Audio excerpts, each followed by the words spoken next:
KPIT technologies के साथ इस वीडियो के अंदर हम बात करेंगे 7 इम्पॉर्टेंट कंपनीज़ के बारे में जिनका Q3 का रिजल्ट मार्केट के अंदर काफ़ी अच्छा निकल करके आया है। और इन पर डेफिनेटली मार्केट के अंदर बात की जाए कल के दिन भी फोकस रहने वाला है। और इन कंपनीज़ की ब्रांड वैल्यू काफ़ी अच्छी है, बिजनेस काफ़ी अच्छा कंपनी का है और Q3 का रिजल्ट जैसे आया है उसके बाद डिमांड भी बढ़ती देखने को मिलने वाली है। तो चलिए एक एक करके जितनी भी कंपनीज है सबको हम कवर करेंगे, इंपॉर्टेंट कंपनीज़ को जिनका Q3 का रिजल्ट मार्केट के हिसाब से देखा जाए तो काफ़ी अच्छा निकल करके आया है और इसमें केपीआईटी टेक्नोलॉजीज़ भी शामिल है। तो चलिए शुरुआत करते हैं सबसे पहले केपीआईटी टेक्नोलॉजीज़ के साथ में। और इसका Q3 का जो नेट प्रॉफिट बढ़ा है ये 19% से बढ़ा है, जो कि 188 करोड़ के आसपास का देखने को मिलता है।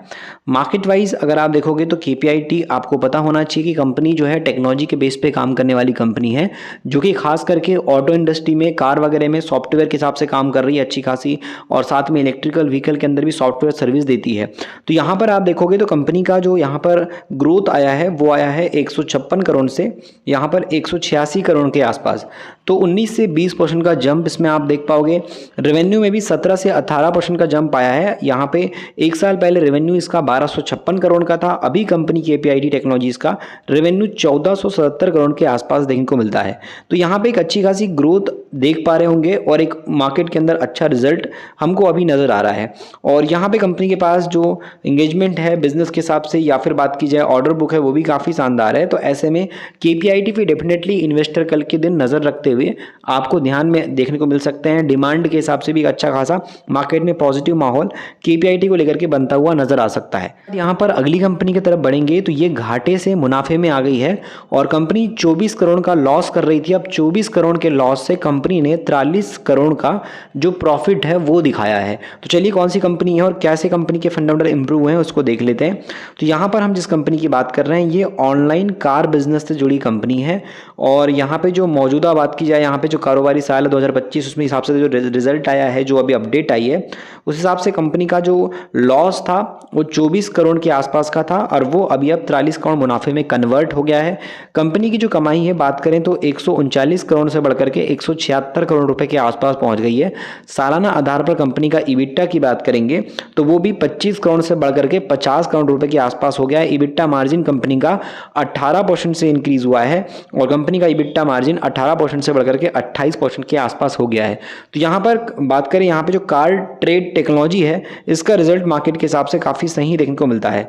और इसी पॉइंट पे देखा जाए तो यहाँ पर कार ट्रेड के अंदर भी इन्वेस्टर अब काफ़ी हद तक फोकस देते हुए नजर आ सकते हैं। तो चाहो तो आप इस कंपनी को भी Q3 के बेस पे अपने फोकस में रख सकते हो। यहाँ पर हम बात करेंगे अगली कंपनी की, तो यह है अडानी पावर। और इसका Q3 का रिजल्ट अगर आप देखो तो अदानी पावर का तो मुनाफा जो है 7.4% से बढ़ गया है और जो कि 2940 करोड़ रुपए के आसपास का है। और मार्केट के अंदर जब कंपनी का रिजल्ट आया तो 5% की तेजी भी हम सभी ने देखी। तो एक अच्छा खासा पॉजिटिव माहौल यहाँ पे अडानी के इस कंपनी के अंदर नजर आ रहा है।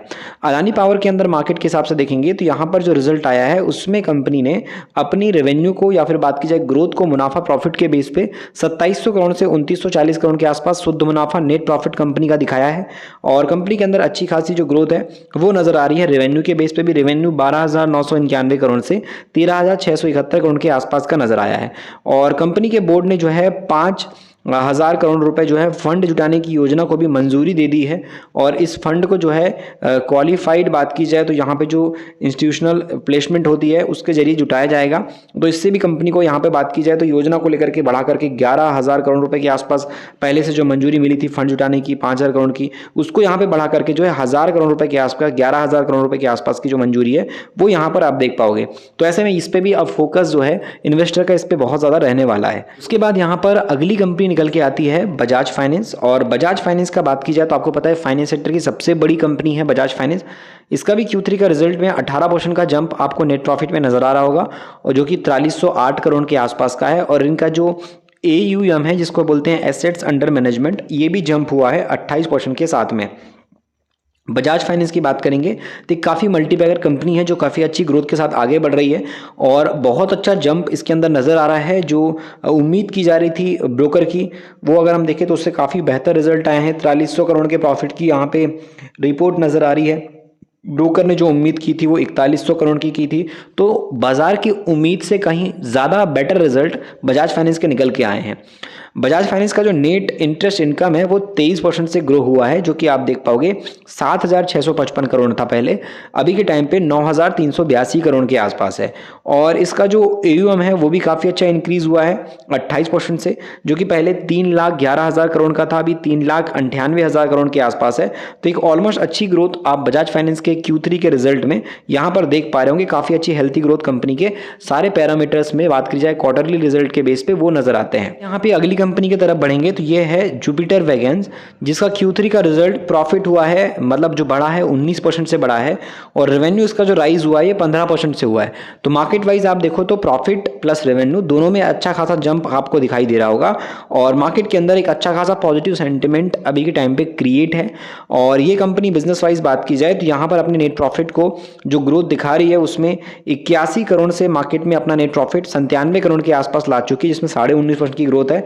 और इसका जो रेवेन्यू बढ़ा है ये आपको नजर आएगा कि 896 करोड़ से 1030 करोड़ के आसपास है, तो 15% के आसपास का रेवेन्यू भी ग्रोथ है।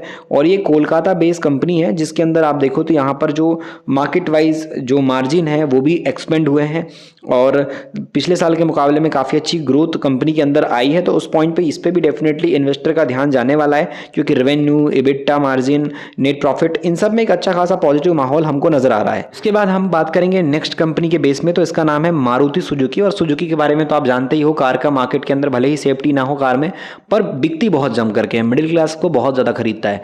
तो यहाँ पे Q3 के रिजल्ट की बात करेंगे तो नेट प्रॉफिट इसका जो ग्रो हुआ है वो 16% से हुआ है, डबल डिजिट से, और काफ़ी बड़ी कंपनी है। उसके बाद भी अपने ग्रोथ को मेंटेन करके रखी हुई है, 3727 करोड़ के आसपास की ग्रोथ है, एक हेल्थी सेल्स ग्रोथ है, और बाजार में जितनी उम्मीद थी उसको इसने बीट किया है।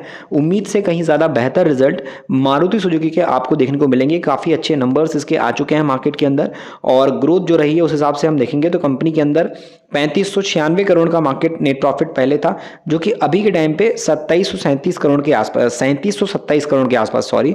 तो यहाँ पर 3500 से 3700 के बीच में प्रॉफिट बढ़ा है इसका। रेवेन्यू की बात करेंगे तो एक साल पहले रेवेन्यू इसका यहाँ पर आपको नजर आएगा कि किस तरीके से बढ़ा है, वो ग्रोथ वाले पॉइंट में है। और जो नेट सेल्स है वो भी ग्रोथ वाले पॉइंट में 31,860 करोड़ से 36,802 करोड़ के आसपास। ईयर ऑन ईयर पे भी ग्रोथ है, क्वार्टरली बेस पे भी काफ़ी अच्छा इंप्रूवमेंट आया है। तो इस वजह से मारुति सुजुकी की बात की जाए तो ये भी काफ़ी अब फोकस में रहता हुआ नजर आ सकता है। तो इस पर भी आपकी जो नज़रें हैं वो डेफिनेटली होना चाहिए अभी के टाइम पे। यहाँ पर अगली कंपनी की तरफ बढ़ेंगे तो ये है अंबुजा सीमेंट, और इसका भी Q3 का रिजल्ट मार्केट में आ चुका है। और प्रॉफिट आफ्टर टैक्स की बात करें तो यहाँ पे स्काई रॉकेट की तरफ बढ़ता नजर आया, जो कि 157% के आसपास ईयर ऑन ईयर के बेसिस पे है, यानी कि पिछले एक साल के मुकाबले में कंपनी का 150% से भी ज़्यादा का प्रॉफिट बढ़ा है, और 2115 करोड़ के आसपास का है प्रॉफिट। रेवेन्यू 4% इंक्रीज हुआ है। अंबुजा सीमेंट के बारे में अच्छे से आपको पता होगा, और इसके ऐड वगैरह भी आप देखते होगे, मार्केट में बिकता भी बहुत अच्छा है। तो अंबुजा सीमेंट एक बहुत बड़ा प्लेयर है सीमेंट सेक्टर के अंदर, और ऐसे में ये कंपनी का रिजल्ट अच्छा आना एक अच्छी ग्रोथ का संकेत नजर आता है। आप यहाँ पर देख पाओगे कि इसके अंदर जो प्रॉफिट है वो आपको 824 करोड़ एक साल पहले नजर आया होगा। आज के वक्त में 824 करोड़ का प्रॉफिट इसका 2115 करोड़ के आसपास आ गया है।